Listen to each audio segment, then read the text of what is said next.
il y a dans ce pays une différence fondamentale entre le droit proclamé et l'accès réel au droit.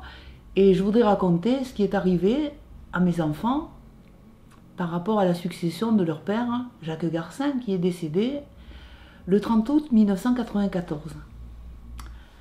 Le notaire Vincent Béranger de Cré les a convoqués, leur a lu le testament, et puis circulé, il n'y a rien à voir. Pendant 6 mois, ils n'ont plus de nouvelles.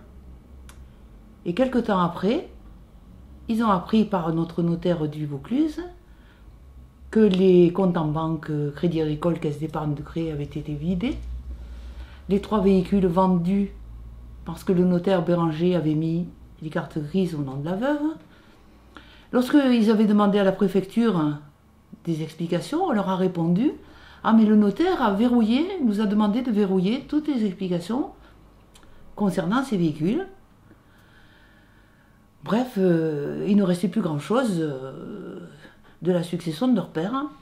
Alors nous apprenons, grâce à notre notaire de Vaucluse, que le notaire Béranger n'a pas déposé de déclaration de succession, alors qu'il y avait 5 biens immobiliers, qu'il a déposé 1 an après le décès une attestation de propriété en donnant les 5 biens immobiliers à la veuve.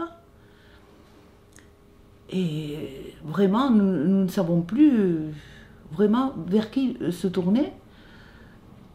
Alors nous choisissons un avocat, Jean-Louis Barthélemy, un avocat de Valence. Nous demandons une expertise qui a lieu. Cette expertise est bloquée par les avocats, par l'avocate de la veuve Cécile Julien-Paltier, en disant qu'on ne voulait plus la payer. Bref, c'est le désordre complet. Nous exigeons de la part de l'expert un rapport d'expertise pour le payer, ce qu'il fait. Et à ce moment-là, il nous conseille de prendre un avocat à Grenoble parce que ce n'est pas possible de continuer dans ce sens, étant donné qu'ils sont tous ligués contre les enfants. Cet avocat, c'est Pascal Hédoux. Alors le TGI de Valence a lieu en avril 2000. Il donne la jouissance des biens à la veuve.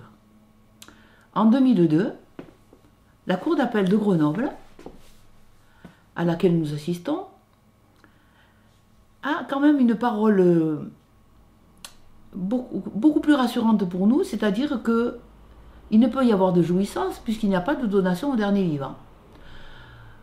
Bon, nous assistons aux palabres, aux effets de manche, et nous avons du mal à reconnaître notre histoire quand même, hein, par rapport à tout ce qui est raconté et qui n'a aucun sens pour nous.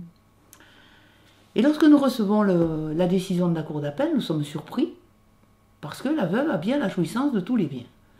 Notre avocat nous conseille d'aller en cassation, ce que nous faisons, ce qui nous coûte encore 24 000 francs. Il faut dire qu'en 10 ans, nous avons dépensé 15 millions de centimes. Et là, surprise, en février 2004, la Cour de cassation nous déboute en disant « La Cour d'appel, en ne recherchant pas quelle avait été l'option exercée par Mme Gombert-Garcin avant de retenir son droit de jouissance sur l'ensemble des biens successoraux, a privé sa décision de toute base légale au regard des articles 815, enfin, il y a toute une série d'articles là. Voilà.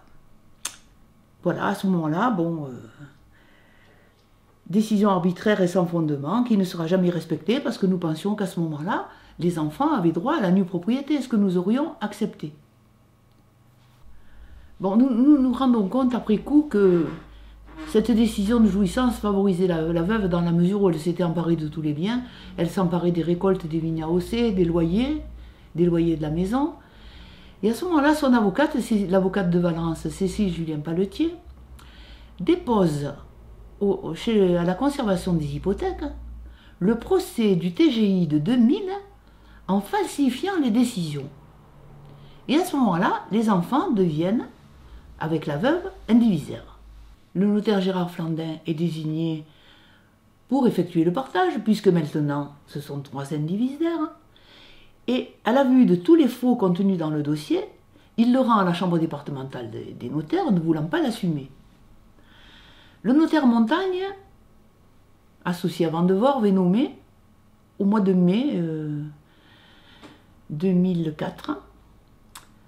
Et, grande surprise, il adresse à Yvan, le fils, et à Xavier le petit-fils, parce qu'il faut dire que Corinne, la fille, est morte le 5 mars 2004, il leur adresse un chèque de 7 700 €, sans acte, sans quoi que ce soit. Un chèque, pour solde de tout compte, ce qu'ils vont renvoyer évidemment. Nous avions un notaire quand même dans la Drôme, puisque nous sommes installés là depuis 1964, Maître Claude Paul Delmas, à Puy-Saint-Martin, nous allons le trouver, pour qu'il applique les lois à partir du 1er janvier 2007, les lois qui concernent la rupture de l'indivision. Ce qu'il fait en notre nom, et la dernière étape c'était le 23 février 2009, il adresse un courrier au greffe du tribunal de Valence pour lui demander de désigner la personne qualifiée qui représenterait l'indivisaire défaillant dans le partage. Alors là, il faut faire bien attention à la date, 23 février 2009. Le 4 mars 2009, les enfants sont jugés sans avoir été assignés. L'avocate de la veuve Cécile Julien Palletier et la présidente du tribunal Chantal Grillat attribuent les 5 biens immobiliers à la veuve et par souci d'équité, condamnent les enfants à lui payer 1 500 €. À ce moment-là, nous consultons 2 avocats, Mur, Maître Leduc. Première séance, il nous dit mais c'est simple, on va mettre les biens sous séquestre, les loyers sous séquestre. Deuxième séance, on amène les documents. Troisième séance, il nous rend le dossier en nous disant je ne peux rien contre le notaire Béranger parce qu'il a toujours été très arrangeant. Maître Delmas a pris sa retraite et il est remplacé par Mathieu Piquemal, que nous allons trouver pensant qu'il va continuer la démarche. Ah non, il ne peut rien pour nous parce que nous avons été jugés. Enfin, nous nous apercevons que dans ce département, le téléphone arabe marche super bien. Maître Montagne publie à la conservation des hypothèques un partage de 78 pages où il n'assume que le nombre de pages et l'identité des personnes. 78 pages délirantes qu'on nous fournira par 4 fois, puisque c'est le seul et dernier document qui existe. C'est inacceptable pour nous. C'est illisible, on ne peut pas du tout en tenir compte. Et à partir de là, en 2009, c'est un délire de la mafia locale qui prend le relais. Le conservateur des hypothèques qui doit prendre sa retraite le 30 juin, Dominique Brocas, change le numéro des parcelles le 1er juin 2009. Le 2 juin 2009, elle porte, au lieu de porter le numéro 179, 178, 180, 181, on se retrouve devant 551, 552, 553. Bref, les enfants en perdent la trace. Et ce qui est étonnant, c'est que la veuve commence à vendre. Elle vend des biens pour les avoir acquis. Il n'est même plus question de succession. Alors elle en vend un bien de communauté. L'année d'après, en 2011, elle vend la maison avec une partie de la vigne. Autre chose hallucinante, c'est que le conservateur qui a pris la suite, Bernard Pascal, dit que mon fils et Xavier Gilles, donc mon petit-fils, sont disposants, mais pas donateurs. Bon, ce qui paraîtrait normal, puisque les biens, ils ne les ont jamais reçus. Mais que la veuve, elle, est bénéficiaire, mais pas donataire. C'est-à-dire qu'elle bénéficie de tous les biens que personne ne lui a donnés. Alors on essaie de nous faire gober de ces histoires, vraiment, c'est invraisemblable. Nous avons eu affaire à la justice pendant 18 années. Nous avons dépensé de l'argent, de l'énergie pour rien. Ma fille est morte. Et cette justice-là est vraiment méprisable.